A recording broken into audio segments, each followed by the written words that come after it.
बात करते हैं उस इलाके की जहां पर लगातार भूकंप के झटके आ रहे हैं, यानी जलजले के झटके आ रहे हैं और जलजले के झटकों के आने की वजह से इमदादी काम भी रुका पड़ा हुआ है। फटाफट से आपको यह भी बताते चले कि आफ्टर शॉक्स का सिलसिला, यानी बड़े जलजले के बाद छोटे जलजलों का आने का सिलसिला लगातार जारी है। म्यांमार के अंदर लगातार हल्के झटके महसूस आज सुबह भी किए गए हैं और अब तक तकरीबन 1600 के करीब लोगों की मौत की तस्दीक कर दी गई है। इस बीच दुनिया भर से अब म्यांमार के तामीर नौ के हवाले से भी इक़दाम किए जा रहे हैं। वज़ीर आज़म ने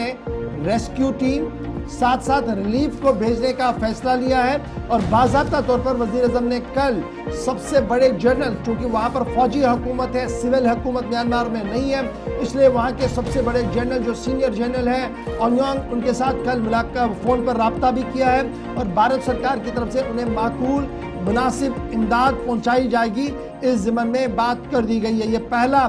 मामला होगा जब फरवरी 2021 में मिलिट्री ने वहां पर कूप किया था, अवामी हुकूमत को बरतरफ करके आर्मी वहां पर आई थी म्यांमार के अंदर। 2021 के बाद यह पहला मौका था जब वज़ीर आज़म ने टेलीफोनिक रब्ता करके अपनी बात रखी, जहां मरने वालों के साथ ताज़ियत की, वहीं पर हुकूमत को यह भी कहा कि तामीर नौ के काम में भारत उनके साथ खड़े हैं। इस बीच एक और बड़ी डेवलपमेंट म्यांमार के अंदर हुई है, वो ये है कि एंटी कूप फाइटर जो हैं, यानी जो इस फौजी बगावत के खिलाफ लोग एहतजाज कर रहे थे और फौज के खिलाफ लगातार धरने प्रदर्शन और उन पर हमले कर रहे थे, उनकी तरफ से भी सीज फायर का ऐलान कर दिया गया है और यह कह दिया गया कि मुल्क बहरानी कैफियत के अंदर है, इसलिए 2 हफ्तों तक सीज फायर किया जाएगा उन लोगों की तरफ से जो आर्मी रूल के खिलाफ है। कुल मिलाकर 1640 के करीब लोग मारे गए हैं। 7.7 रेक्टर पैमाने पर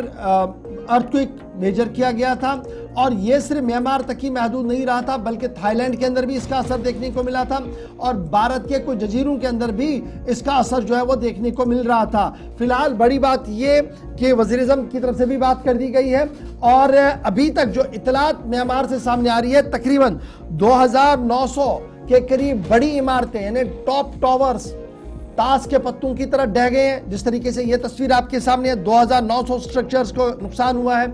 और फिर कौमी शाहराहें जो मुख्तलिफ जिलों की और मुख्तलिफ इलाकों की ओर जाती थी, वो तकरीबन 30 के करीब हाईवेज ऐसे हैं जो मुकम्मल तौर पर ख़त्म हो गए हैं। अब वहाँ पर राब्ता ज़मीनी बिल्कुल भी नहीं है। 7 अहम पुल जो मुख्तलिफ जिलों को, मुख्तलिफ सूबों को आपस में मिलाते थे, ये भी ख़त्म हो गए हैं और म्यांमार के अंदर इस वक्त बाज़ाब्ता तौर पर इमरजेंसी नाफिज कर दी गई है। हिज़्ब इख्तिलाफ नेशनल यूनिटी गवर्नमेंट बनाने के हक में अपोजिशन नेशनल यूनिटी गवर्नमेंट बनाने की फरियाद कर रहे हैं और आर्मी इस पूरे मामले पर कंट्रोल करने के लिए अपनी हिकमत अमली तरतीब दे रही है। तस्वीरें आज सुबह की भी है जहां पर एक बार फिर म्यांमार के अंदर